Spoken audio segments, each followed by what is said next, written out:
Hello, I'm Lindsay from A Different Kind of Woman. Hi. How believable did you find the characters? Were they based on your own life? And how relatable did you find them to play? Let me just jump in. My father passed away a long time ago. My mother passed away a long time ago. Noah's family is alive, and I think it's natural for him to be somewhat judicious in terms of answering questions like yours. Do you know what I mean? Well, all my movies are personal, and there's a distinction between personal and autobiographical. I mean, these are, it's taken from all over. I mean, I'll steal or borrow from whatever works for the story, I made a movie, Frances Ha, which was about a 27-year-old woman sort of figuring out her life, and that felt equally personal to me as The Squid and the Whale did, or this movie did. Don't kick out your shoes. Don't look at the sky. Say it with confidence and look them in the eye. So it's my own story, so I wrote it myself. And I was studying at the London Film School, I studied here, and I made a short film about two siblings that found their grandma dead, and I realized that it was something that I really wanted to keep exploring because of my personal experience. So, and at the London Film School, they always said, you should start talking about what you know.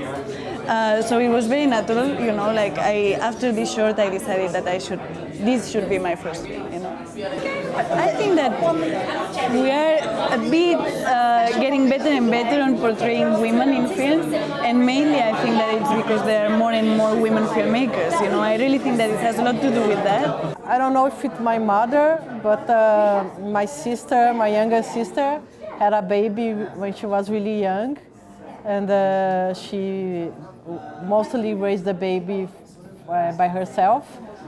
She was a single mother, and I helped her a lot. And when she was in school, in college, I used to take care of her baby, and I got really close to her baby, my niece. And I think the film talks a lot about that, on how you raise a child, and a child has it's a kind of love that's really strong when you have a child that depends on you, but also it's very difficult sometimes to educate because the child has an instinct and has its needs, but also you want to educate the child to learn to behave and respect others. I think for me, when you portray a woman, even like a woman that is established and has her place in the world and her professional work, we have to struggle every day with sexism and to be respect and to have equal treatment at work.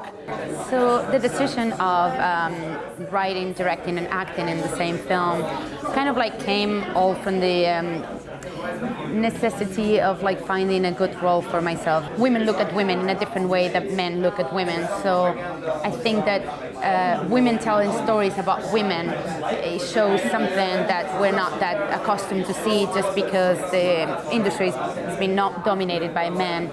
And in a way, I feel like women nowadays become more powerful after a certain age, and so I think that there are more and more roles written for women much older than we're used to seeing in past films. When I came home, I was looking outside my window, and I live next to a fishing village. And when I was growing up, I would go and play there all the time, and there were all kinds of fishermen there. The grannies would wave hello, washing their clothes up by the sea. But if you go to those spaces today, there's no one there anymore. The story, which is a fairy tale about a girl who's allergic to the sun, set in the last fishing village of Hong Kong, it's a metaphor for Hong Kong itself. The world is changing how they perceive strong women, and the space for strong women to assert themselves is getting bigger. So I think our film, which is about a girl who is allergic to the sun and doesn't belong to this tiny little village and is persecuted by people around her, it's the story of this girl's becoming. What are you looking at? You. Hi everyone, this is Jenny Cortez Ibanez reporting for DKW. Right now we're at the red carpet event for the film The Killing of the Sacred Deer, a very exciting and the most anticipated psychological horror of the year. And it's directed by Yorgos Lanthimos, who also directed The Lobster, for those of you who don't know. Plus later hopefully we'll get to meet all the stars of this amazing film, including Colin Farrell, Nicole Kidman, Lacey Silverstone, and hopefully many others more. So let's go, let's check it out. 'Cause we got the fire and we're burning one hell of a something. What qualities do you think make a good female protagonist these days? I think being who you are, being yourself, not changing for anyone. Yeah, and I think not caring what people think, I think is the best thing, you know, not doing what other people want you to do. How influential are the women in your life in general, but also in your work? Well, that's an interesting question because I basically grew up with women, with my grandmother and my aunt and my mother. So I don't know how it ends up playing an important role in my life, but I guess it has kind of formed me in some way. I love working, you know, with great actresses, and a lot of my main characters are women. And actually, I just finished filming something that has 3 women as the main protagonists. So there you have it.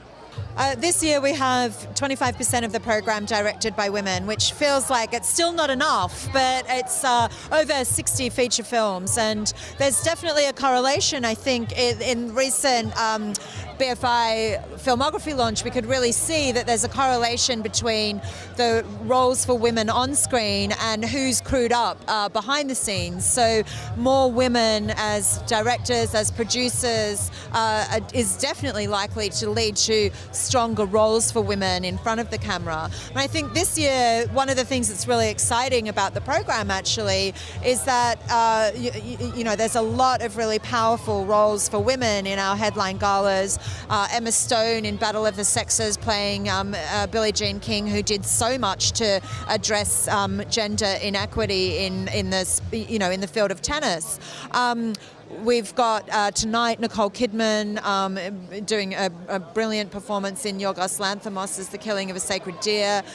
There's some really interesting roles for older women this year in the lineup, which I think is also a sort of powerful testament to the fact that, you know, this idea that everyone has to be young and beautiful also needs to shift in our culture. Not that I've got anything against young and beautiful, but, you know.